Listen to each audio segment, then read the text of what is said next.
Anyway, welcome everyone to the beginning of this four-session class on the Four Immeasurables called How to Awaken a Kind Heart.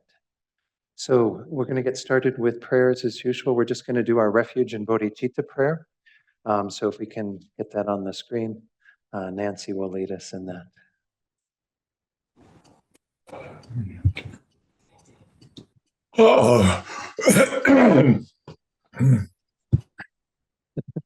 Not sure who that was. Taking refuge and generating bodhicitta, once in English, twice in Tibetan. I go for refuge until I am enlightened to the Buddha, Dharma, and Supreme Assembly. By the merits I create through listening to the Dharma, may I become a Buddha in order to benefit all sentient beings. Sangye chodang soki choknam la changju bardu dagni kyab suchi dagi chonyen gepe sonam gi drola penchir sangye druparsho Sangye chodang soki choknam la changju bardu dagni kyab suchi Dagi chonyen gepe sonam gi drola penchir sangye druparsho. And I'm going to put on the screen the four immeasurable thoughts and the way that I'm going to be working with them during this course. And we're going to go ahead and recite those as well before we do a short meditation. So we begin with the topic for today, which will be mainly focused on immeasurable equanimity. So let's recite each of these prayers, keeping in mind that we're trying to generate these intentions, these thoughts, for all sentient beings, including those who we dislike in this world, those who are problematic for us, as well as those who are dear and close to us, as well as the countless strangers, those that we don't have any direct relationship with. How wonderful it would be if all sentient beings were to abide in equanimity, free from attachment for friends and hatred for enemies. May they abide in equanimity. I myself will cause them to abide in equanimity. Please, Guru Deity, grant me blessings to be able to do this. And let's do immeasurable love. Let me scroll it up a little bit there. How wonderful it would be if all sentient beings had happiness and the causes of happiness. May they have happiness and its causes. I myself will cause them to have happiness and its causes. Please, Guru Deity, grant me blessings to be able to do this. And then immeasurable compassion. How wonderful it would be if all sentient beings were free of suffering and the causes of suffering. May they be free of suffering and its causes. I myself will cause them to be free of suffering and its causes. Please, Guru Deity, grant me blessings to be able to do this. And then immeasurable joy. How wonderful it would be if all sentient beings were never separated from the happiness of higher rebirth and liberation. May they never be separated from these. I myself will cause them to never be separated from these. Please, Guru Deity, grant me blessings to be able to do this. All right, then let's go ahead and just do a very short meditation, just to come into this space and to set our motivation for being here. So as usual, the first few minutes, we'll just do a meditation on the breath. So I'm sure most of you have a technique you work with the breath, that you use when you work with the breath. If you need a suggestion, I usually suggest working with the sensation at the tip of the nose, where you feel the air coming in when you inhale, and then going back out when you exhale. And just make that your focal point and try to keep the awareness there as best as you can. But then when the mind wanders from the breath, gets distracted, when you notice that that's happened, let go of whatever distracted you and gently return to the breath. So we'll do this in silence for just a few minutes together, and then I'll lead you in a short reflection to set our motivation for today's class.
So now let's set our motivation for being here today.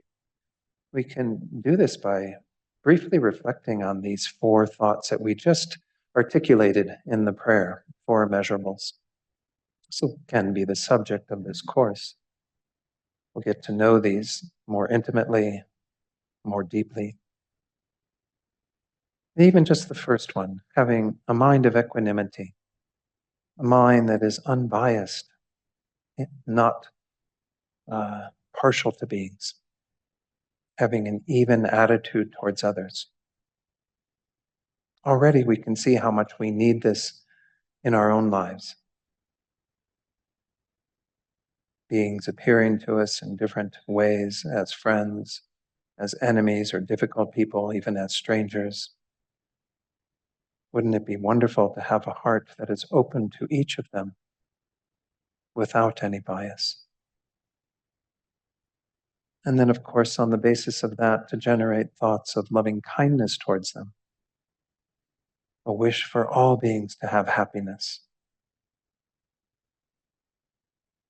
and immeasurable compassion for them to also be free from suffering. And then finally, this joyous attitude that rejoices in the good fortune of others. All of these, we see how much we need in our own lives. If we lived every day and every moment of every day with these four thoughts in mind, with a kind heart, an open heart towards all beings, how rich our lives would be, how wonderful our lives would be. So in setting our motivation, there's nothing wrong with starting there. Simply wanting this for yourself, to learn how to work from these attitudes so that every moment of your life is infused with the kind heart, the good heart. And also think about the beings that you will benefit when these become your default mode, when these become how you are in the world, a source of compassion and love and joy and equanimity for all beings. So generate a motivation that goes beyond just self-concern, wanting these for yourself, but also wanting to benefit others through cultivating these minds. To be able to be the cause for helping others to find the happiness they seek and to be free from all suffering. And this is the mind of bodhicitta, the wish to develop ourselves to the greatest degree, so we then can help others perfectly, even spontaneously, once we have attained the state of complete enlightenment.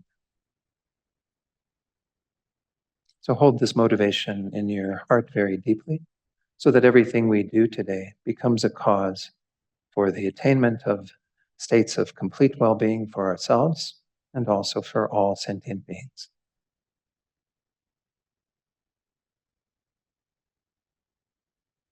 And then you can open your eyes fully and we'll begin. So again, I had the chance to, I didn't make it here last Sunday for Elaine's last talk. I hope all of you who were there enjoyed the series that she did last month with all of you on Sundays. But I listened to her talk because, of course, I thought that she would be touching on the Four Immeasurables based on the content of that course, and she did. And so she did a nice little introduction, in a way, to these four immeasurable thoughts that we're going to be focusing on in this course. Of course, these are meditation that is done in all the Buddhist traditions. And so this is not something that is just unique to the Tibetan Buddhist tradition or even the Mahayana tradition, which is the tradition that aspires to become a Buddha for the sake of others. We're going to talk about them from that viewpoint, though, of how they enrich our Mahayana motivation that we just cultivated, bodhicitta, this wish to become a Buddha for the sake of all beings. Because it's important that we use them as a platform and a basis for enriching our bodhicitta, enriching our connection to others, our concern for others. Now, in this world that we live in, there certainly is a lot of room for these compassionate, loving, kind thoughts towards others. We live in a world where there's great division and conflict, and so it's important that we ourselves use these as a way to kind of armor our own heart, to enhance our own heart, so that we then can be in whatever situation that we are, and find that our heart remains open rather than shutting down, closing down. So this is what I'm aiming for in this course, is to be able to help you use these four immeasurables as a way to enhance your own heart. We often divide things in our culture into heart and mind. Of course, in Buddhism, everything is done within the mind, but there are qualities that are very much more heart-like as opposed to mental, intellectual kind of things. Nonetheless, as we're going to see when we go through each of these, there are thought processes and reasonings that we can do as to why they are good minds to cultivate, why they are valid minds to cultivate. I think also we live in a time when people look down on perhaps people being a little too compassionate, kind, what have you. All of this kind of anti-woke sentiment. Well, these four immeasurables are totally woke, okay? They are like what it would be like to be totally woke, would be to have these in your mind all the time.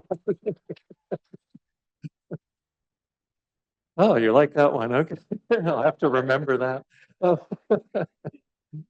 But you know, this is what it means to be somebody who is sensitive to the needs of others and to being, concerned about their welfare, which I think, in my estimation, is what the whole woke thing is all about. If we live our lives from that place of being kind of aware of what's going on for others, sensitive to their suffering, to what will be useful for them in terms of them experiencing some happiness, well, this is a good thing. This is a way to live in the world that's actually quite profitable for both ourselves and for others. So anyway, that's kind of my little spiel getting us into this topic. I do have some slides prepared that will introduce the four immeasurables. There are only a couple of slides, but then I'll go on to the handouts that I prepared that are out on the website if you would like to print them out for yourself, what have you. I might mention, while I have that wonderful image, I think this image was actually from Ajna Suret's Tanka. We did a retreat on Chenrezig, the Buddha of compassion, Avalokiteshvara in the Sanskrit. This is the four-armed version of Chenrezig. And the four arms actually are said to represent the four immeasurables. I don't think each one of them has a specific immeasurable that they represent, but nonetheless, this is the Buddha that represents compassion, essentially. And compassion is perhaps one of the most important of these four. But this is a wonderful figure to work with in terms of our visualizations and meditations on this topic, because this is the embodiment of that compassion in a form that we can work with. So I want to start with two quotes first. The first from His Holiness the Dalai Lama. And he says, developing a kind heart does not involve any of the sentimental religiosity normally associated with it. It is for everyone, irrespective of race, religion, or political affiliation. It is for anybody who considers themselves a member of the human family. I just really like this quote because, again, it's so universal in its intention. And whether you think you're Buddhist or not, whether you're just coming here to check out Buddhist teachings, doesn't matter. These thoughts and these meditations we're going to go through are really useful for all of us. Help us to achieve our human potential, to be able to treat ourselves and others of our human family in the best way possible. And then a wonderful quote from Kadro Seringma Rinpoche. She was this kind of wonderful Dakini kind of woman who appeared within FPMT some years ago and became kind of Lama Zopa Rinpoche's right-hand person. And she's still around doing wonderful teachings. Make strong prayers that we can get her here. I'd really love for her to be here in Santa Fe to be with the community. She said on one occasion, people try spiritually to achieve realizations. This is what we do, right? And Buddhism is all about getting realizations. She says the true realization is to acquire a kind heart. Other than that, there's nothing really that is useful, nothing else. The two things that we can completely trust that will never betray us or fail us are kind-heartedness and bodhicitta. So again, bodhicitta is what we were meditating on, which is this aspiration to achieve one's own potential, to become a Buddha for the sake of others. This is what all of these meditations feed into. As I said earlier, I'm going to be looking at them in the final class, actually, 4 weeks from now. We're going to look at how they feed into our meditations on bodhicitta, because there are techniques that are set out in our tradition for cultivating that mind. So again, everything is kind of feeding into this idea of trying to achieve our greatest potential so we can help others to do the same. So these kind-heartedness, bodhicitta, all of these are the things that we need to rely upon. I can't think of any better sort of survival kit for what we're dealing with in our world right now than these four immeasurables, because these are what are going to keep our heart open and pliable and soft and warm so that we don't get overtaken by anger and delusion and all the other things. Now, in Buddhism, we are very much about working with our minds. All of you, many of you know this, maybe some of you don't, but essentially what we're trying to do are the two big tasks, which is to reduce those kind of negative tendencies, the anger, the greed, the jealousy, the ignorance, all these things that are polluting our minds, and then to increase all the positive qualities. And these are done kind of in tandem, right? Because we see that as we cultivate more loving kindness, our hatred towards others diminishes. As we cultivate more wisdom, our ignorance diminishes. That's the Buddhist task, the Buddhist path in a nutshell, is to work with our minds to do those two things. So in this course, we're going to be mainly focusing on these positive attitudes, but we'll see that they are counteracting their opposites. We often call the far enemies, the things that are the exact opposite to what we are trying to cultivate. We can see those in our own minds. So we're going to go into that as we go through each of these, understanding what are the things that we're trying to oppose, but moreover, what are we trying to cultivate? What are the positive, healthy attitudes that are going to be useful for us? And as we go about our daily lives, as well as in the long term, feeding into our bodhicitta and helping us to become a Buddha for the sake of all sentient beings. So let's take a look at these in brief. First of all, why are they called immeasurables?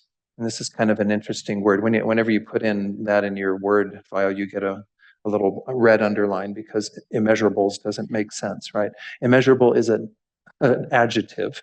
And immeasurable starts when you start to treat it like a noun, it's a little strange. But nonetheless, why are they called immeasurables? First of all, they are cultivated for all beings who are so numerous that they cannot be measured or counted. We sometimes use this phrase infinite beings. Are beings actually infinite to where you cannot find an end to the number of sentient beings? That would be kind of daunting if that's the case. I don't know. But nonetheless, it's such a large number. My gosh, when we look at even in the summertime here in New Mexico, when you have anthills and what have you, and how much space is occupied by beings that it's overwhelming to try to take that in about how many beings just in one little plot of land that are there, much less all the beings that are in this world. And the Buddha says that this isn't the end of existence. Besides this world, there are many other realms. So it gets to be kind of daunting when we are looking at that reality of how many beings are out there. But when we cultivate them with that in mind, it becomes a very, very powerful thought. They say that's why bodhicitta, of course, is so powerful, is because these are what feed into it and make it such an immense mind where we are thinking about all beings without exception. Okay, the second one is by generating them, these immeasurables, we create immeasurable positive energy.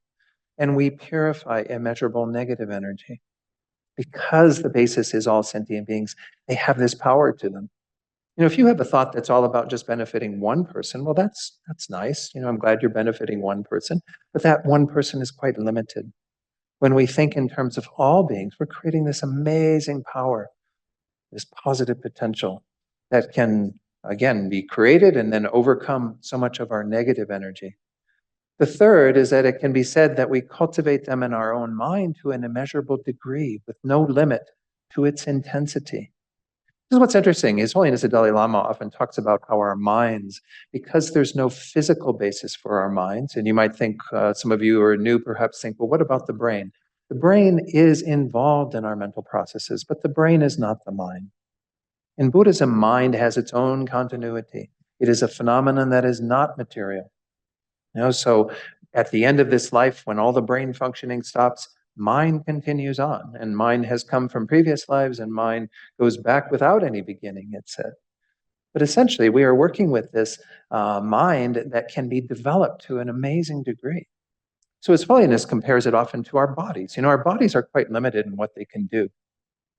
We have Olympic records being broken all the time, right? Every time there's another set of the Olympics, you get a new record broken and what have you.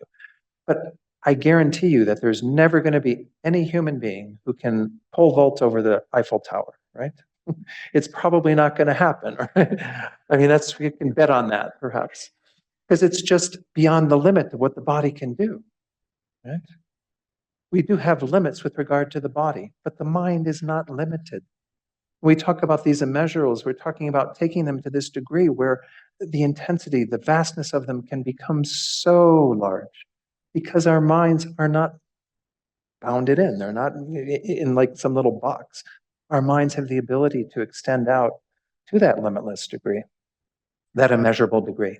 So these are wonderful to think of in this terms of like things that can help us, to connect with immeasurable beings, to create immeasurable positive potential, and to develop these to an immeasurable degree.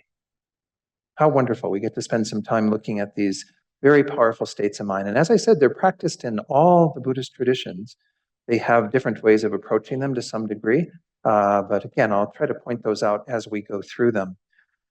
Now, one thing is about the order. In the Mahayana, we frequently cultivate them in this order. And I'll mention that in the traditional way that they're taught in like the Pali Canon, the Theravadan tradition, the last one, or the first one here, immeasurable equanimity, is actually last. But I'll explain why we have it first as we go through that topic today. That's the main topic for the lecture today. Immeasurable equanimity, again, is this mind that has a balance towards beings. It's not going to have some bias. It's going to actually look at them with this even-mindedness. That becomes, in the Mahayana tradition, the basis upon which we then can cultivate all the other immeasurables as well as our bodhicitta. And that's why we are working with it first. Immeasurable love all focuses on the fact that sentient beings want to be happy. Measurable compassion focuses on the fact that they all also want us to be free of suffering. And then immeasurable joy takes delight when they have freedom from suffering and they are experiencing delight, happiness, joy themselves.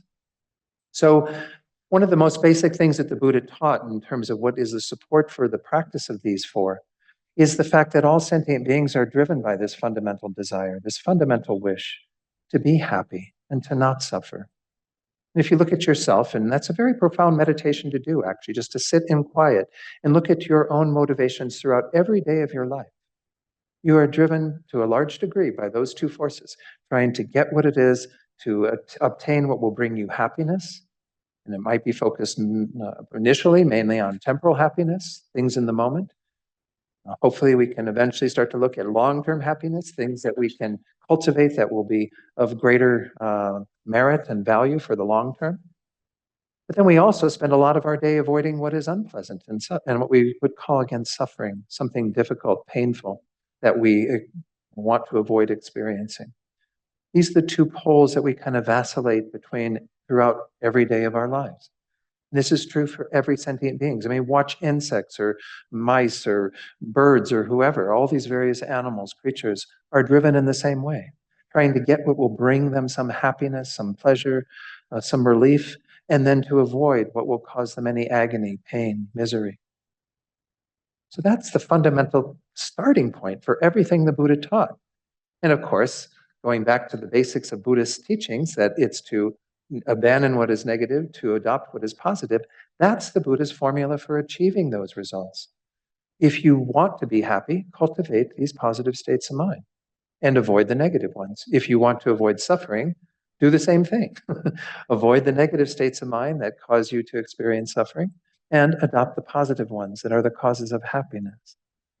So essentially, this is what the basis for cultivating these thoughts. We're looking at sentient beings, thinking of them in these immeasurable terms, but understanding that they are all essentially identical in this very fundamental way.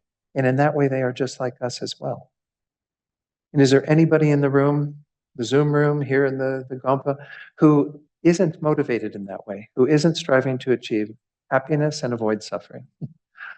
I don't see any hands up. Oh, Mark. Not at any level?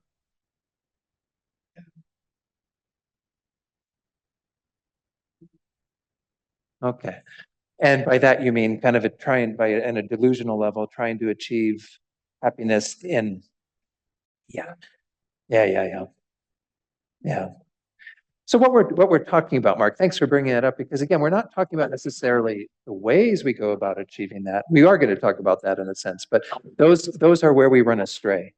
Essentially, what the Buddha says is that most of us are looking in the wrong places for achieving happiness and are keep flocking towards suffering. In fact, there's that wonderful quote. I actually put it on a little post-it so I could remember it this time. I was paraphrasing it from Master Shantideva, where he says, "For beings long to free themselves from misery, but misery itself they follow and pursue. They long for joy, but in their ignorance destroy it as they would their foe." That's verse 28 from the first chapter of his Guide to the Bodhisattva's Way of Life. So essentially, when we talk about the means of achieving those things, we can find lots of fault there. But at the deepest level, we are all driven by some impulse of wanting to be happy, wanting to avoid suffering. And then, of course, our delusional minds, as Mark is bringing up, gets involved in that whole scenario and only creates more misery. We want to avoid misery, but we just keep creating the causes for it. And we want to get happiness and joy, but we just flee away from its causes. We don't have anything to do with its causes. Of course, these teachings, this is what the whole Buddhist path is all about, is the Buddha saying, guess what, folks? You can achieve these results. Absolutely. Feels fruitless in this life, if we just keep doing it the same way we've been doing it. But what is that old adage of doing the same thing over and over again and expecting different results is the definition of insanity. We've essentially been insane since beginningless life, trying to, continue to find happiness in the ways that just don't add up. And we just keep having more and more dissatisfaction and suffering. So essentially, this is the premise for practicing these four immeasurables. This is the premise for the whole Buddhist path, is to really see that these are the impulses that the Buddha didn't have a problem with. He said, there's no problem with this, the fact that sentient beings are driven in this way. How they're going about doing it, though, big problem. This is the unfortunate thing. And as Master Shantideva is pointing out in that chapter, the answer, because that first chapter is all about bodhicitta, the answer is having the mind that aspires to help beings to find the true causes of happiness, to avoid all the causes of suffering. That will be the resultant happiness and well-being for others, but it will also be for ourselves. We will be able to achieve our deepest happiness and well-being by practicing that path. So again, this was just a brief introduction to these four, just so that you know them. I will be going into these one each week is my intention. And I'm hoping that you can have a little bit of time for a meditation on it at the end of each class. We'll see how today goes, because I do have a little more material to cover. But if not, then we'll do one at the beginning of each class. So we'll do one on equanimity at the beginning of next week and so on. But these four are really worthwhile spending our time on. I might mention that when we recited the prayer, you notice that they weren't just a simple line. I know when Elaine introduced them, she introduced them in the way that they are often referred to, which is the second of these four thoughts, where you simply say, may sentient beings have happiness, may they abide in equanimity, whatever. In the Mahayana, we also cultivate them with four accompanying thoughts. These were in the prayers when we recited them this morning. The first one is an immeasurable aspiration, where we first say, how wonderful it would be if all sentient beings were to abide in equanimity and so on. It's just kind of this aspiration of like, oh, how great it would be if that were the case. I mean, that's a really powerful thought already. I mean, to have that thought and hold that thought of even just this world or just this country, how wonderful it would be if all these beings were abiding in this space of equanimity or, had happiness, were free from suffering and so on. It's already extremely powerful. Becomes more powerful when you make it into a wish or a prayer. They often say that this is like you're the ruler of a kingdom, some domain, and you're like making a decree as the queen or king or whatever the kingdom, you're saying, may this be so. May sentient beings have equanimity. May they abide in that state. And that's more powerful, right? The third one is where we start to bring in what we call our Mahayana motivation. Becomes an extraordinary thought where it's like, hey, that's a nice idea for all sentient beings to be in that state. But what am I doing about it? How can I be more committed to this? This is really part and parcel of our development of bodhicitta. We're going to see that again in the final class when we look at how all four of these tie into developing bodhicitta. But this is where we think, I myself will do this. Now, of course, as we see, when we start generating that thought, we do realize that we don't have the ability to do that right now. But that's why we make that extraordinary thought, is so we can train to be able to do that eventually. His Holiness the Dalai Lama, one of his quotes that I use sometimes, again, I'm going to paraphrase on this. He says, although we cannot help sentient beings to the degree we'd like right now, we must prepare ourselves to do so.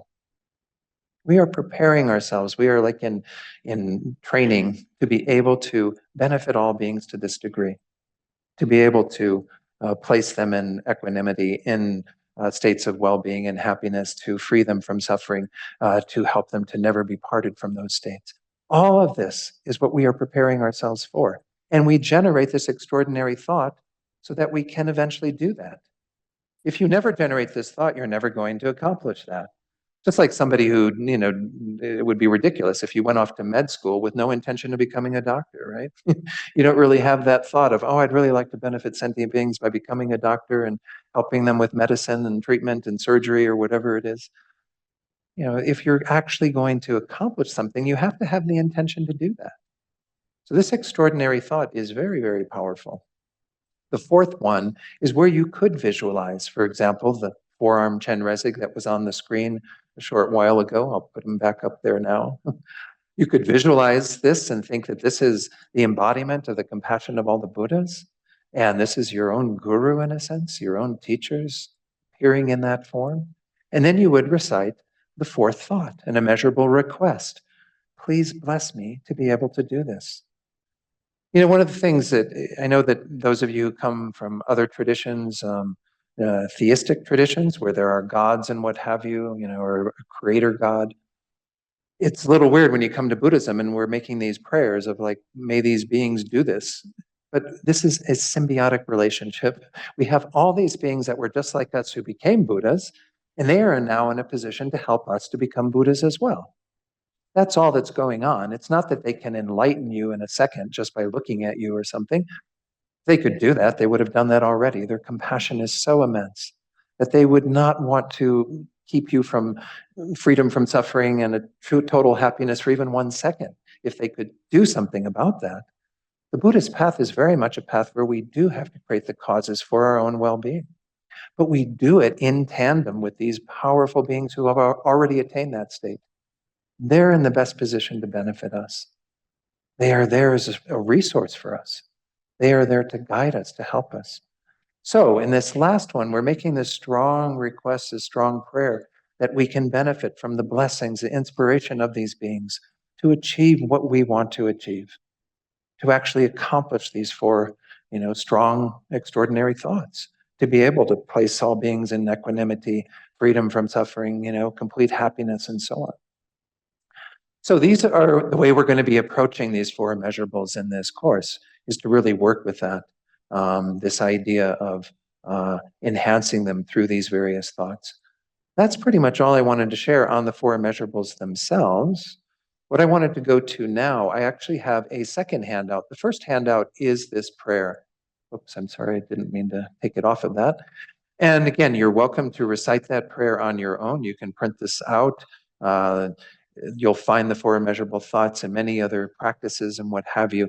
So you don't need to stick with these. But again, they're all in that four additional thoughts, these incremental thoughts that we enhance them with. All right. So immeasurable equanimity. Again, this is the first page of some handouts. There's about 13 pages, and I'll go through this in the course of these 4 Sundays together with all of you. Immeasurable equanimity, and by the way, I might, if you do want to do some additional reading on these 4, this is one of the best books out there, I think, by Venerable Sangye Kadro, called Awakening the Kind Heart. And she's quoted in that very first quote on immeasurable equanimity there at the top of the page. She describes it this way: equanimity is an unbiased, impartial attitude that regards all beings as equally deserving of our respect and concern, our love and compassion. And that's it in a nutshell. We're talking about getting rid of the general biases that we have, the partiality that we have towards beings. Now, what the Buddha says, and if you think about it again, this is completely logical. We kind of automatically in our daily lives put beings in three different camps. We have the camp that we really like, that group of people that we really enjoy being with, that we call our friends, acquaintances, dear ones. That's very defined for us, right? Those are people who are directly in our lives. Excuse me. Drink of water.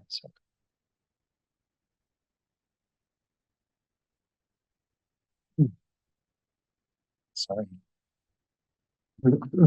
All right, I think I'm better now. Those are beings who are directly in our lives in a positive way, right? All of you have no problem probably visualizing who would be in that group of your friends, dear ones, what have you. The second group are the people who are the opposite of that, right? We have a lot of problems with different people in our lives. Some of them quite directly. Might have people who have harmed you, perhaps directly, through things they've done or said. You might have people who have harmed those that you love. You might even have people who are just kind of out there in the general world that you just really don't like or care for. You don't like their political views, or you don't like the way they talk, or the way they act, or whatever the case might be, right? So we essentially have those two groups that we have some defined relationship to, but we have this other group of beings that is everyone else. We often call those strangers. I think Pema Chodron calls them neutrals, because they're quite neutral to us, right? The way that I like to talk about these three groups, because again, what we're trying to do is to remove the bias that we have around these. We're not trying to make everybody into a friend. That isn't going to happen. I hate to say it. Even the Buddha Shakyamuni, 2,500 years ago, became this enlightened being, and even he had people who disliked him, right? His cousin Devadatta is the one that's often picked on, poor guy. But he essentially did not like the Buddha, did not like what the Buddha was about. He had a totally different view of the Buddha than all the Buddha's disciples. They all saw him as this amazing, compassionate, kind, loving, caring being. And he saw them as somebody, he saw the Buddha as somebody who was just like despicable. He didn't like the Buddha at all, tried to kill him, sent elephants charging at him. I mean, if the Buddha had enemies, well, then what luck do we have, right? We're going to have enemies in our lives, difficult people in our life. So this is natural to have these three categories. This meditation isn't about getting everybody to abide in one category. It's trying to help us to even out our attitudes towards these three groups of people. So the way that I approach this, some of you who were here at the workshop I did last year on a whole day on equanimity probably recall the way that I often talk about it, and hopefully I'm not,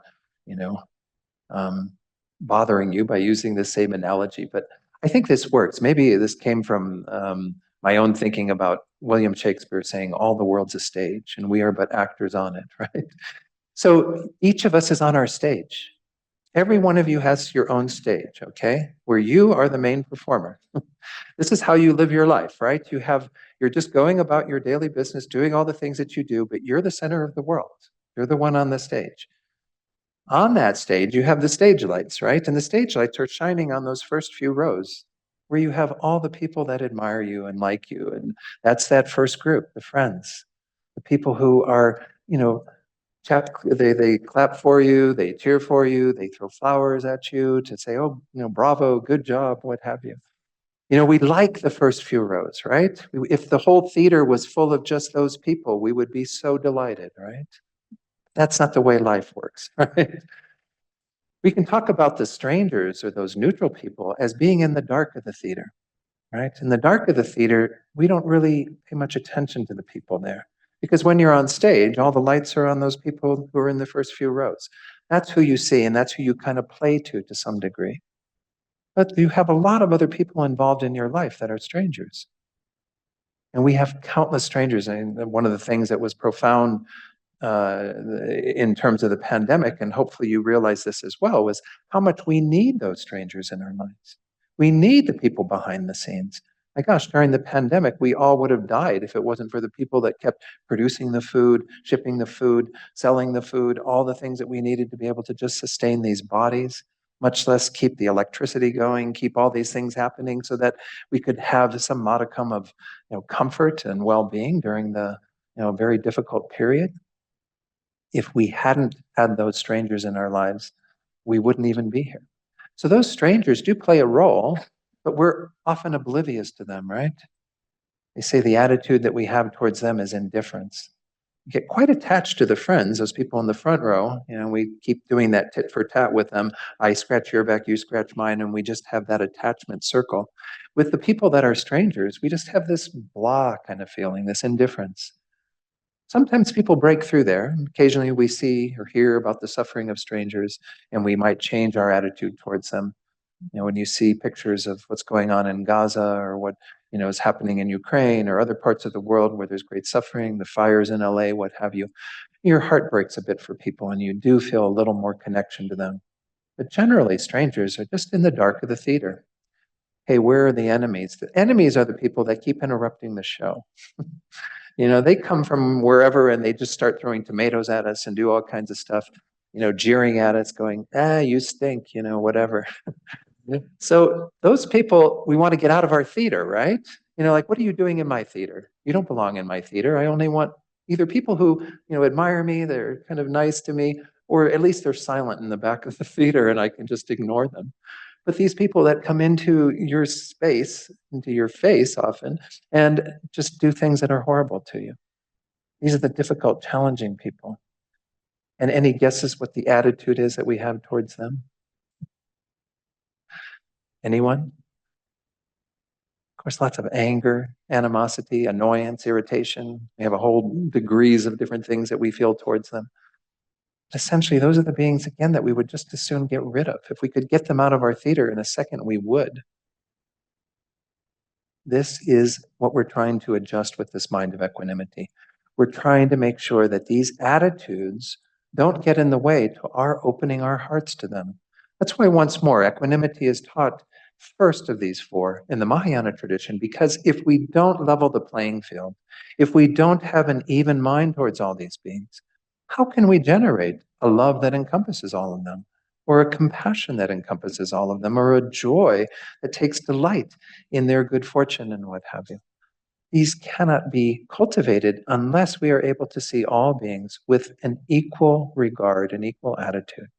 So equanimity isn't indifference, because that's a distorted attitude.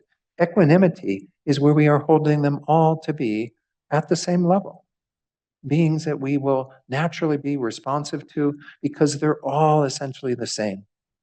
We have to do some reflections to get to that point, though, of course, because they don't appear the same, right? The enemy who's throwing tomatoes at us appears very differently than the people in the front row who are throwing flowers. The people in the dark of the theater appear very differently from each of those. So again, we're going to have different appearances. We're going to have people coming into our lives in those three roles. And they are going to play those roles. And sometimes, again, that is not indicative, though, of who they actually are. This is one of the first meditations that we're going to have to engage in, is coming to understand that these are just the appearances for this particular show that we're doing in this life. Mine's called the Dawn Show, and I do my Dawn Show and everybody's, part of the audience and what have you, and, and hopefully enjoying it, maybe not, but, and we, yeah, don't throw any tomatoes today. But again, we each have our own theater that's filled with the people that are in our way of relating to the world. Let's look at some of these, because this is really the important thing, is to not just sit here and talk about it and understand what it is, but to talk about how we actually cultivate it. So what I've done in these instructions is really put together points for meditating on these topics. I could talk about them and put all kinds of other points out there, but that's not as important as really understanding how to meditate on them. And I know that all of you, let me take it off screen again a moment. Many of you come to the center frequently. You have other things that you do. I'm not expecting everybody to do all these meditations every week. I often do that. I try to encourage people. This is a mindfulness practice or something to work with over the next week. It's great if you can do that. But that's why I wrote these down as well. You've got all of these again at the course materials button at the page for this course on the website for the Buddhist Center. Go ahead and print them out. And if you don't work with them during this course, you've got them there to work with at another time. So I'm going to go through them with that intention that you will meditate on them. But once more, it's up to you. We've all got busy lives and all need to kind of monitor our own time. So cultivating one's own equanimity. Oh, this is something I didn't mention earlier. One thing about this thought, when we went to that thought, let me go ahead and put it there. We see that the very first From the very beginning, we're saying how wonderful it would be if all sentient beings were to abide in this state of equanimity. Well, that's kind of hard to cultivate that thought for everybody else if you haven't developed your own equanimity. So what I've done in the meditation is divided into two parts then. The first part is how do we cultivate equanimity ourselves? And then how do we generate the thought for others to have that same equanimity? All right, so in terms of this, we visualize then, and you can do this with that theater analogy if you want. You can think about who's your front row, who are the people throwing tomatoes, who are the people in the dark. And you can visualize one person coming forward from each of those groups. This is what is generally the meditation on equanimity, is to not work with the entire group, but work with one person, one individual from each of these. These are individuals drawn from the larger body of those three groups according to one's own perspective, to your own experience. Now, I might mention with strangers, you might find it a little bit challenging, because we don't know strangers, right? But we see strangers all the time. We just don't pay much attention to them. They're everywhere in our lives. When you go to the grocery store, when you go to the hospital, doctor's appointment, something, there are other people in the waiting room, right? You don't necessarily pay much attention to them. There are people who are out on the street every day as you go about your business that you could just say, okay, I'm going to remember that face and I'm going to bring that being into my meditation. You don't know them. That's the whole point of them being strangers. They're neutrals. But see again that whoever you're pulling forward is going to be a being who probably you have that feeling of indifference towards. You don't really care so much about them. Another thing Pema Chodron says about them, besides calling them neutral, she says they are simply the beings who haven't come into our lives in either a positive or a negative way yet for us to call them a friend or an enemy. And there's something to be said for that too, right? When suddenly somebody comes in and then we meet them and we have something to do with them, what is our usual judgment? Oh, this is either somebody I like or somebody I don't like. So you're already kind of putting them into categories. Again, I'm not saying that this putting them in these three categories is completely okay. I think, again, we're going to see as we work with these immeasurable thoughts that we're trying to have a heart that is open to all three of them, regardless of their appearance. So, again, we don't want to kind of validate our feelings of judging someone and making them into somebody who's an enemy. I'm not saying we're going to completely validate those, but on the basis of our own perspective, our own experience, we have those three different groups. So we're going to choose one individual from each of those. All right, so that's the beginning of the meditation. You're sitting there, you quiet your mind, and you bring forward one being from each of them. Now, the second step, consider the particular bias that you currently have towards each of them.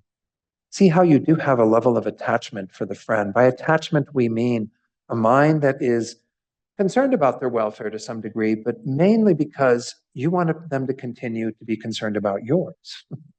That's what the mind of attachment is essentially doing, is it's saying, I will take care of you as long as you continue to take care of me. And look at what happens in our intimate relationships when that stops, when suddenly one person in the couple decides that they don't want to take care of the other person anymore. They've found somebody else or whatever. The other person immediately wants nothing to do with them, right? Because they've broken that attachment. Attachment is all about what I need and what I want. We're going to get to love and differentiate love from attachment next week, but love is focused on the other being. But with those beings in our front row, those beings who are, under the spotlights and what have you, the stage lights, we do have a love for them generally. We do care about their welfare, but we tend to get caught up in a pattern of attachment where, once more, I will attend to your needs as long as you attend to mine, as long as you make sure that I get what I need, right? So attachment is that type of mindset. So examine how that often arises towards that first group, our friends. And with that person that we pulled forward, maybe this is our dearest friend among those people in our front rows. That's the person who we don't want to ever lose in our life. We really feel very dear, very close to that person. The second one is having some level of repulsion for the enemy. Again, aversion, whatever word you want to use, anger, hatred. We can see that we have an attitude that becomes quite skewed in a negative way towards that person. And then this, once more, indifference, this lack of any real regard or concern towards the stranger. And examine the reasons why you have those attitudes. It's worthwhile doing your own investigation. I'm not going to go into this as part of the explanation, but see, why do you have that attitude? You can also contemplate the disadvantages of those three attitudes to reinforce your wish to overcome them. These three attitudes are going to cause problems in your life. Having attachment towards people, invariably, they are going to let you down at one time or another. They're not going to do everything you want them to do or say the things you want them to say. This is the nature of existence and the nature of relationships, right? Some of you attended many years ago. I did a course for the center here called conscious relationships. And I talked about and even put together a meditation. I can put it out there on the course materials if you'd like, where we even deal with one person in terms of how we might see them as those three beings within the course of a single day. You know, initially we wake up to them and we go, oh, I'm all attached to you and you're such a wonderful friend. And then they say or do something that you're kind of scratching your head and going, who is this person? I'm not sure I really even know them. And then they do something that you don't like, and suddenly they're like in the enemy camp, right? You know, that can happen even with one person, you know, so we can see these attitudes, they cause us to have distortions in our relationships with even just one person, much less the whole variety of beings that we encounter. They're going to become obstacles to us, to having an open heart towards these beings. We're not going to be able to see who they are at the deeper level, to really recognize their humanity, and so on. So these, again, are really problematic attitudes. Attachment towards friends, aversion or repulsion towards enemies, and then an indifference towards strangers. All right, let's go on to the actual meditation. Sorry. Let's go to the first one. This is the main meditation that is usually given in the traditional teachings, and I think it's really quite a powerful one, but I'm glad there's a couple others, so that if you find that this one doesn't work for you, you can work with one of the other suggested topics. The first one is what we often call impermanence, the fact that everything changes. Remember Louis Richmond in his book, he was a student of Suzuki Roshi, and there was one time when Suzuki Roshi was talking and talking and talking, and one student said, Suzuki Roshi, you know, I hear what you've been saying, but I really can't get it. Can you say one thing that I will get? And he said, everything changes. That's such a powerful teaching. I mean, just meditate on those two words, everything changes. You know, these relationships change over time, both within a single lifetime or over lifetimes. Of course, if you do have some conviction in rebirth, in what I was mentioning, that the mind has this continuity back with no beginning, and you have many, many different lifetimes that preceded this life. You will have lifetimes that go forward from this life. Well, is it likely that every being who's in these different positions to you now, of friend, enemy, stranger, that they are always going to be in that position? Even in this lifetime, things change. Sometimes the person who's throwing tomatoes at you becomes somebody who's in your front row, right? Because something changes. You know, they might do something kind for you, or you find out that they actually have some interest in things that you actually have some interest in, and then you start to befriend them. There was one woman I worked with at Levi Strauss when I was there in San Francisco, who I really didn't like working with, and she became my boss at one point, and I had such a hard time. I was just about ready to quit. A few years later, I worked with her on a project, and we became very close. Right? So what's the difference, right? You know, everything changes. This theater that we're visualizing of the front row and the dark of the theater and the people throwing tomatoes, this is only for this moment in time. Your theater position is going to change. Some people from the dark are going to come forward, and they might become the people in the front row, or they might become the people throwing tomatoes. Who knows? This is the nature of our lives, is that things are constantly changing.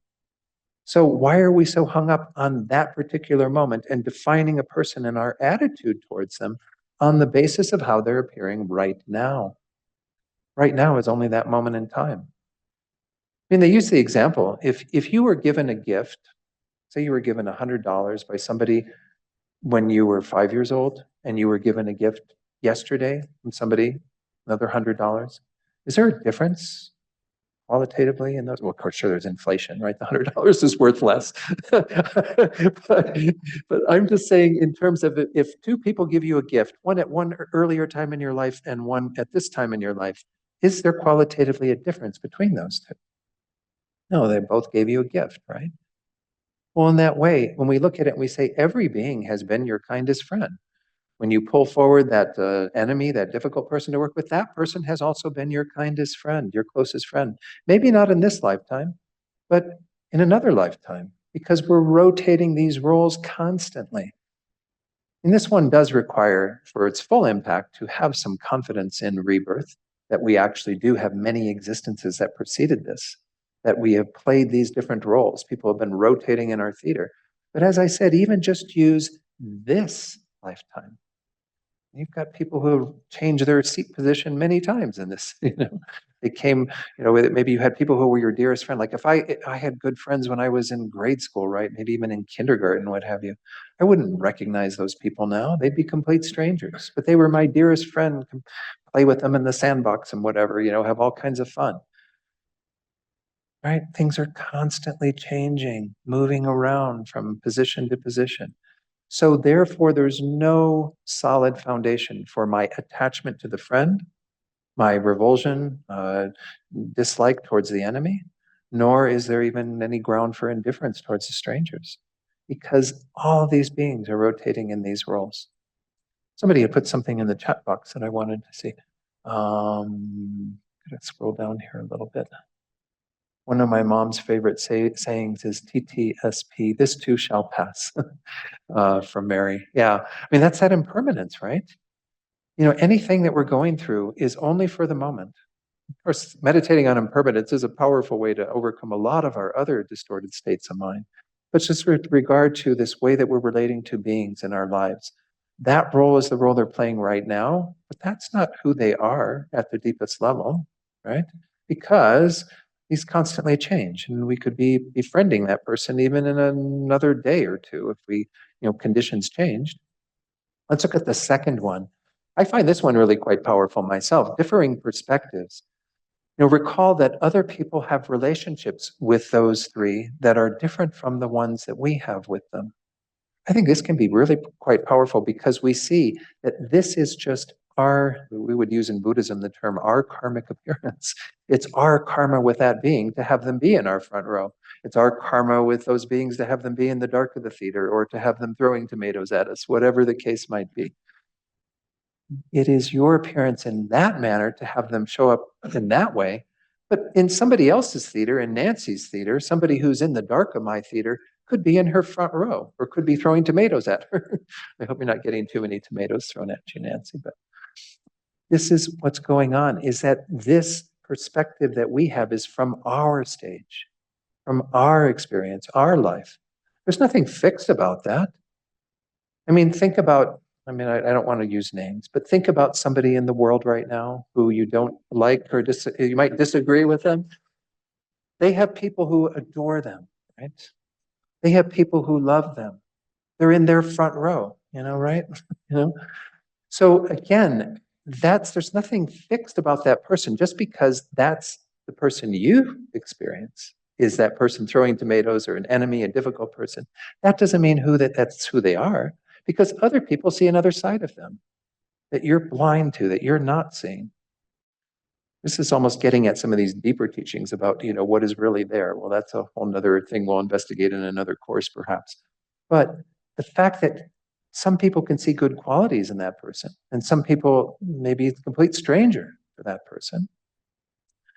Some people see him as a dearest friend, what have you. So again, we're essentially dealing with the reality that there is no fixed friend for everyone. There is no fixed enemy for everyone. There is no fixed stranger for everyone. We all have different ways that we are perceived by others, and others are perceiving those people in our theater in very different ways often. So this can be very helpful to undermine some of this because we start thinking, we go, wow, I remember Venerable Rabina. Most of you know Venerable Rabina. And if you don't know her, next time she's here, be sure to come. You'll have a delight. But she can be accessed on the YouTube like crazy. I mean, she's all over the place, but she's wonderful. One of my main teachers. But what was I going to say about what she was saying? She said that even Adolf Hitler. If we look at people and that we want to categorize as like everybody has to see that person as an enemy, a difficult person, right? Even Adolf Hitler loved his little doggy woggies, is what she called them. I don't know what dogs he had, maybe German shepherds. I'm just guessing. But even Adolf Hitler loved his doggy woggies. He had some qualities of like loving kindness towards dogs, towards people in his immediate circle. And he was probably admired and loved by those beings in turn. There's nothing fixed about somebody that makes them like an enemy all the way through and always will be. That just doesn't happen. I mean, even people who manifest in kind of weird ways and doing horrible things can often change. Many of you have heard me tell this story of Vinnie Ferraro. I was at a workshop, kind of a gathering of Buddhist teachers in New York with him. Didn't get a chance to talk to him so much, but I was a bit taken aback when I first saw him. A lot of tattoos, a lot of wild stuff going on. And he's a meditation teacher, teacher of Buddhism. But his story is really quite interesting. He grew up in New Haven, Connecticut, which I've never been to New Haven, Connecticut, and I have visions of like white picket fences and what have you, but apparently that's not what it's like. There are, there's parts of town that are not so great. And he and I think his father used to deal, and his father got him dealing on the streets when he was quite young. And he started hanging around with gangs and a lot of really, pretty nasty people or people who do nasty things. I won't call them nasty people because they're not nasty people. They're people who do horrible things. Their big thing to do on like a weeknight or weekend night was to go out with baseball bats and beat up homeless people, and which is just like something that I hope none of you in the room would ever think about doing, right? But this was what Vinny was doing because he was under the influence of all these people thinking in the same way, going out there beating up people with baseball bats. And the story is he went out there one night and there was a homeless man who was on the curb, and he raises his bat to beat this guy. And the man locks eyes with him and says, "Please don't do this to me." And Vinny says, "What makes you think I'm not going to do this to you?" And the homeless man says, "Because you have the most compassionate eyes I've ever seen." And he didn't literally drop the bat, but he didn't beat this man up. He stopped right there. It's like it broke through. So even the most like horrible acts that somebody's doing, that doesn't mean that's who they are at their very core.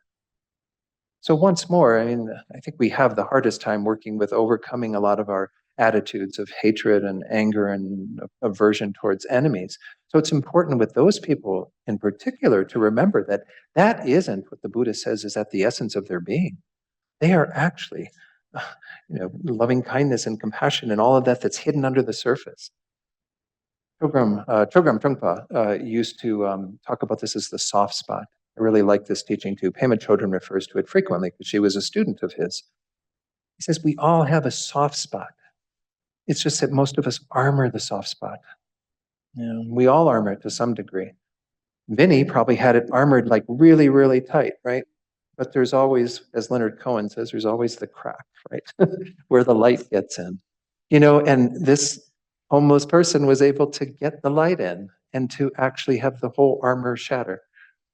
So this is something to remember when we're talking about this idea of differing perspectives, is that there's also underneath the surface that potential for any one of these beings that we're relating to become this magnificent, beautiful, fully developed, compassionate, loving, kind being, right?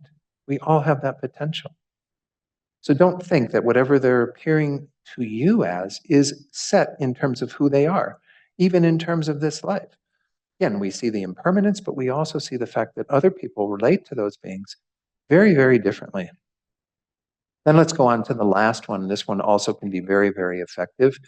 It relates back to what I was talking about earlier, that we're all fundamentally the same. All of these beings, the three that we're working with in particular, as well as the groups that they represent, the friend, enemy, difficult person, and then, of course, the stranger, they all have the wish to be happy and to not suffer. All have the same basic qualities, both positive and negative in our minds, and that the very nature of all our minds is the same, with the same potential. Now, this is a very powerful thought to equalize our attitude towards others, is to recognize that there's really no difference. When we talk about, back to Mark's point raised earlier, I mean, when we see somebody in the world who's going about trying to achieve their happiness and their own freedom from suffering in ways that only cause more suffering to others, It should break our hearts rather than cause us to get angry and upset. Now, we can take offense at the actions of others. There's nothing wrong with that. His Holiness the Dalai Lama often emphasizes that we have to differentiate the actor from the act. We can have compassion and loving kindness and all these wonderful thoughts towards the actor, and we can condemn their acts. There's nothing wrong with that.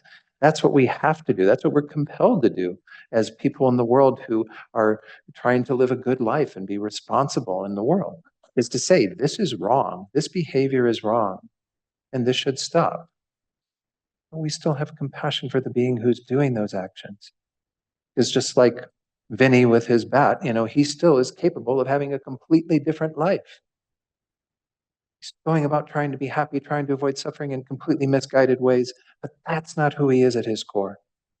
We're all that kind of soft spot.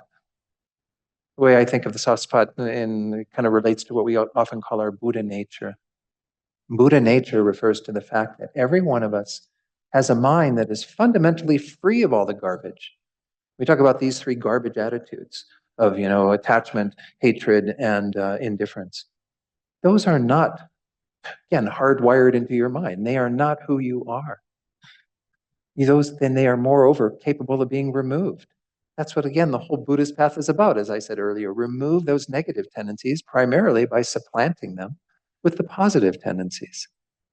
Everything that supports us being the rich, amazing beings that we can be, to developing our full potential. So essentially, anyone that we meet, any being who is in our theater, is somebody who is the same in that way. The same as everyone else in our theater, and essentially the same as us. So this, again, can be a very powerful way to undermine these three distorted attitudes as well. So you have three choices, and you can meditate on all three of these, or you can meditate on one of these. Find which one appeals to you. Seems like it would be the easiest one to work with, or the one that you think will hit the target, and then work with that. And as it says at that last bullet point there, let me push the screen up a little bit. The effect from this meditation is to equalize one's attitudes and have a heart that is open to all. The goal, I mentioned this earlier, is not to have the same relationship with everyone or deny the reality of the relationships we do currently have with others. I said, even the Buddha had enemies, so don't think that you're going to make everyone into a friend in this world. The Dalai Lama has enemies, right? There are people in the Chinese government who think that he's a troublemaker and what have you. So don't expect that. Expect that you've changed your own mind to have this equal regard for others. Now, for the other part of this meditation, where this is what we're doing in the verse, is we're generating the wish for others to cultivate equanimity. So having tasted equanimity in one's own mind, generate these thoughts towards all beings, whether friend, enemy, or stranger. May they have that equanimity. May they abide in that. I mean, this is a really powerful thought. If we think about what our world would be like, I think Elaine even mentioned this, because when I was listening to her teaching, I was like, yeah, that's what I always say. That's great. If we just had that, if everybody in this world was in a state of equanimity towards each other and towards all the other beings in this world, it'd be pretty amazing, right? No hatred towards anybody who is doing anything that's kind of askew. No greedy attachment towards beings. No indifference towards others. We would have an equal concern and an equal regard for all beings. Pretty powerful mind. Once more, if we don't taste it for ourselves, if we don't understand what it's like to have an equanimous mind ourselves, then how can we wish that for others? How can we want all beings to have that if we aren't willing to step up to the plate and say, how do I address my own biases? How do I make sure that I have a mind and a heart that's open to all beings first? So it's about 11:15. I only got about 15 minutes left. Let's check in and see comments and questions or things that are coming up for people around this teaching in particular on equanimity. Anyone in the room here? And by the way, we do have a microphone in the Gompa here that Nancy will bring to you if you. Any questions in the Gompa? Then Just certainly raise your hand. online, if folks do have something you'd like to share or a question, you can do your little raise hand and I will call on you. So. Anyone? Mark has a point. Yeah, please. Mark. Thanks, Nancy. I have what I call an equanimity practice, but it's not exactly what you're describing. It's more of an acceptance of all the negative and positive emotions or states without, I mean, it's like I'm not, if I have a negative state, that could be about someone else, it could be about myself, it could be about anything. I don't then have another negative thought, which is that I'm mad at myself for being mad. Right. Does that have any relationship to the business of not being averse or attracted to other people? I think it can be tricky. I mean, because again, what you're talking about, and I might mention that the word equanimity does get used in a number of other contexts besides this one. In this one, we're calling it this kind of even-mindedness towards beings that deflates any of our partiality. But you can also have something like what you're describing, Mark, as I'm hearing it. Maybe give me your feedback if it's not, but which is a mind that's going to remain in a kind of balanced state that is not going to go out of whack. Because I often talk about like how our minds get like a yo-yo. You know, everything goes great and we way up here, and then we go all the way down when things go lousy. And if you have an equanimity in that sense, that's a helpful attitude because it doesn't allow the mind to go to those places of being excited and disturbed and whatever the case might be. Does it undermine necessarily the aversion that we have towards people that could arise? It may in the moment help it to not arise, but I'm not sure that it completely does the trick because it's not cultivating necessarily that openness of the heart that is going to then be able to look upon sentient beings with love and compassion and all these other thoughts. So I would say it's a perfectly fine technique to use. I don't have any issues with it. I think it's very grounded in the Buddha's teachings. We can choose not to be so reactive to everything and choose to be in a much more balanced state of mind. And that's a wonderful place to be. In fact, a lot of the mindfulness practices that are taught in most Buddhist traditions are all about that, right? If you can just be aware of what's going on and choose that equanimous state rather than this vacillation between, getting delightful, delicious, wonderful things and the horrible, awful, unpleasant things. That's great mind training. I'm not putting it down in any way, but I'm just not sure that it completely does the trick of getting to where we want to be with this cultivation of equanimity. Thanks for sharing that. Yeah. Good technique. Yeah. Dawn. Wait, let's go to Lorna. I'm sorry. Lorna was online with a question, and then we'll come ask Dawn. Yes, please, Lorna. Yeah, thanks. Yeah, just the story about Vinny and the homeless person, and I've heard that before, and I've actually thought a lot about the homeless person. And I'm just wondering if Vinny hadn't run into a bodhisattva. I mean, here's a person who's homeless, living a miserable life. Someone comes along and is threatening serious harm against them, and the first thought that comes to their mind is, you have incredible compassion in your eyes, and kind of stops him in his tracks, right? So it's kind of like Venerable Rabina saying to us, be careful how you treat somebody because they may be a bodhisattva. And so I always think about that when I hear that story and kind of extrapolate it out beyond.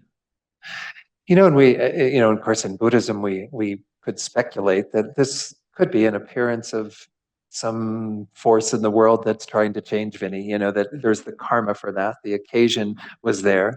And rather than this just being an ordinary being on the street, this could actually be an emanation of Buddha or what have you. I mean, you could hold that view.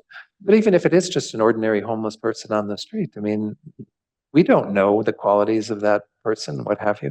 The course I've been doing on Wednesday night, we talk about how often our pride comes into play, especially when we see people who we consider to be inferior to ourselves in regard to whatever criteria we're using. Well, we don't know the qualities of anyone else. Someone who we might look upon as being a homeless person on the street could be a great accomplished yogi or yogini, or having done all sorts of wonderful work on their minds because they're free of all the trappings and garbage that we deal with in our daily lives, right? They're living a life unfettered. So who knows what qualities others have? So I think it's always useful to, again, try to check our attitudes, see where those attitudes are coming from. Elaine mentioned last week when she was introducing equanimity, how the big thing that gets in the way again is our judgments.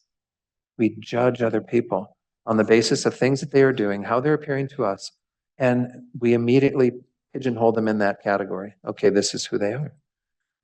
And we should be open to the possibility that there's something else going on there. One word that I've been coming across quite frequently in some of the work I've been doing around nonviolence, I'm going to need to talk to Venerable Dundra, but I think on April 12th, 19th, April 12th or 19th, I can't remember. I know I'll get the date to you. Keep your eyes tuned. We're going to have a workshop here that I've been doing with Nonviolent Santa Fe.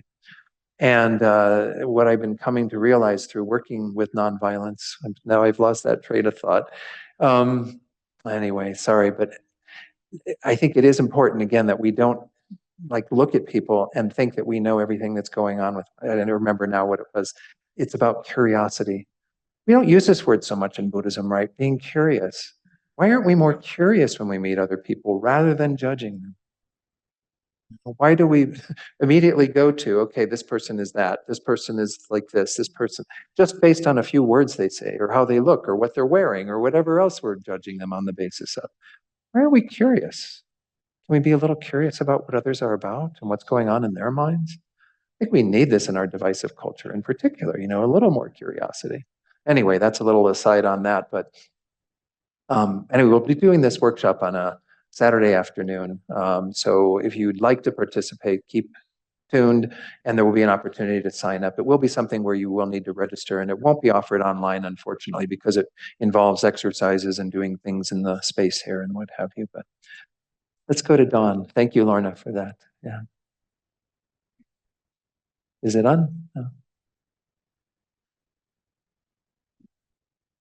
Thank you for teaching, Don. Oh, you're welcome. So my question is, when I see, the reflection of others, I'm also seeing my own mind in them. So, Sure. So when I see someone, even just on a subtle level, how we're self-centered, we're not thinking of others, and in that way, they're harming themselves with that mindset. And then I also see people that are causing extreme harm in the world, and I have compassion for them, for the fact that they're harming themselves and others. But there seems to be a great sadness that comes with that for me. And that seems like that would indicate that there is aversion and attachment happening as next to the compassion. Right. So how to sort of parcel out the attachment and aversion? And I mean, maybe it's just what you mentioned before, going into the emptiness, right? But just wondering how to delineate. Yeah. No, and thanks for sharing that, Dawn. And I don't want to necessarily assume that those things are going on, though, too, because sadness, especially when we look at others and some level of compassion arises, when we get to immeasurable compassion, we'll talk about this in 2 weeks. One of the things that can often happen to us is this feeling of kind of sadness and even a sense of overwhelm at looking at, what's going on in regard to the suffering in our world and what have you. Those are natural kind of feelings that can arise, but they kind of take us a little off track of compassion. If they are arising from things where we are having some measure of delusion present in the mind, then yeah, we do need to kind of get that in check, and whatever technique that we are going to use, reestablish some sense of equanimity towards others. That will be the basis upon which then we can have healthier thoughts of love and compassion towards beings who are harming others. But it takes a lot to get there. And it can be, yeah, very difficult in terms of the feelings that can come up when we are examining things in that way. So I don't think we can expect that it's going to be there immediately. They often say, I talked earlier about how you have these kind of enemies of these states of mind. Of course, the enemy of equanimity is the distorted states of thinking, of attachment, aversion, and indifference. But indifference is also said to be the near enemy, which is when we are close to it, but we haven't quite gotten it, where we have some level of indifference and we think that's equanimity. Equanimity is not indifference, it's a genuine concern, a regard for others. When it comes to compassion, the close enemy, one of them is this sadness, this sense of overwhelm that we can have, where we feel so heavy to look at the suffering of others or the suffering that they're going to have to go through on the basis of their actions and so on. It takes a lot to keep your heart open and look at others' suffering and even look at your own suffering. But nonetheless, if we totally fall into that, we haven't developed the real compassionate thought. Compassion is a very logical thought. It's looking at others within that understanding. We'll get to that when we talk about that in 2 weeks. But yeah, so I don't know if that helps a little bit to just be able to separate out, because when we do have sadness arising and seeing the state of others and how they keep causing their own pains and problems and difficulties and what have you, and it just breaks our heart, it's kind of a good sign, but it can take us a little askew from really being there with the other person. So, but yeah, I'm not so sure in terms of whether that's indicative of aversion and attachment still being there, or whether it's maybe just the fact that when we start opening to the suffering of the world, it can be kind of tearful. So then to curb sort of the winds and the sadness in a way, like you're saying, logic, like compassion, seeing it as a logical. Mm-hmm. To some degree, to say that, okay, we can understand, again, this is something we'll get into in 2 weeks when we talk about compassion. We can understand why sentient beings are suffering and the causes that create their suffering. And we can also understand the mechanism by which that can come to an end. So it becomes rooted in the logic of the Four Noble Truths, essentially, of the ability that we all have to overcome our patterns of distortion, attachment, anger, what have you, and to replace it with complete wisdom, compassion, loving kindness, and so on, and become this magnificent being. So even that person that we're observing who's doing all these horrible, heinous things in our world is the same in that regard, and we can hold a view of compassion from that standpoint, from that vantage point. So possibly there's a way to use that sadness as inspiration to continue the work on myself, to help others. If we aren't experiencing some level of sadness, again, we'll talk about this when we get to compassion, but compassion, the word means to feel with. So if we aren't feeling with others, if our empathy isn't genuinely in touch with the suffering of others and the compassion isn't based on that, it's going to feel a little just rote rather than really genuine. And that's something that we can fake it in the beginning, but we have to eventually be able to be with others in their suffering. It involves being sad to some degree, being, upset that this is what's going on to that person, in their future, whatever the case might be. So I think, yeah, we do have to use sadness as a touchstone for us to be able to be kind of with the heart of another and to not let it close us down in any way. Thank you, Don. That makes sense. Thank you. And we'll get into this more when we get to that one. Compassion is really at the heart of all of these and at the heart of our bodhicitta, because it is something that is not always pleasant. I've done one course I did out in California when I was there last October. It was all about positive emotions, and I tried to approach it from the vantage point initially of saying, well, what does Western psychology say about positive emotions right now? And again, I may be totally off base in this, but the things I've read seem to say that we're generally talking about things that make us feel good, right? Positive emotions are emotions that make you feel good. Well, Buddhism doesn't say that all positive emotions make you feel good. Compassion might not make you feel good. Be with the suffering of another doesn't feel like, oh, wonderful, I get to go to the beach. That's not what we're talking about, right? Whereas Western psychology says that if you do have those kind of more positive emotions that make you feel good, well, those are all wonderful to do. And positive psychology tends to be based on those. But in Buddhist psychology, things like compassion don't necessarily make you feel good, but they are important for us to develop and cultivate in our hearts. So it's going to be some sadness that is going to come up. I think it's natural. If it isn't coming up, then again, we need to work on having more empathy, being able to be with the suffering of another and really feel it. What is it like for them? Doesn't mean, His Holiness the Dalai Lama often says, it doesn't mean that if you see somebody under a rock, that you should want to get under the rock with them. You see the distress of that person under the rock, and you have the empathy and compassion for him, and you do whatever you can to get the rock off them. Right? That's the compassionate response.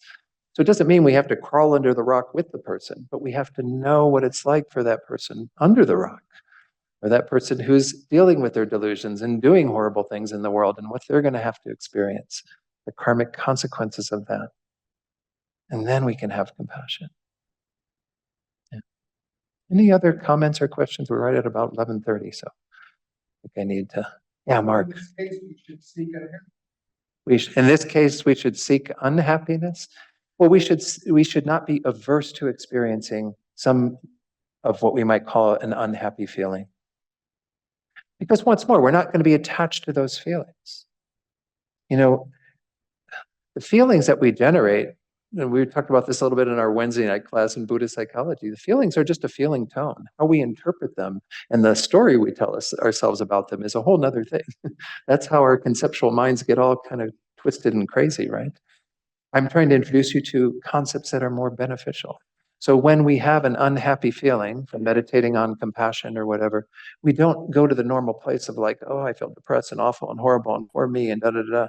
We tell a story about it that is, oh, I really am sad that that's going on for this being and whatever, and I want to be able to respond to that effectively. I want to be able to be a source and a force in the world to be able to remove the suffering of others. So that's the idea. Let's do our dedication prayers. If you do have additional questions or something, again, we're going to be doing potluck lunch. Feel free to hang around and I'll be here.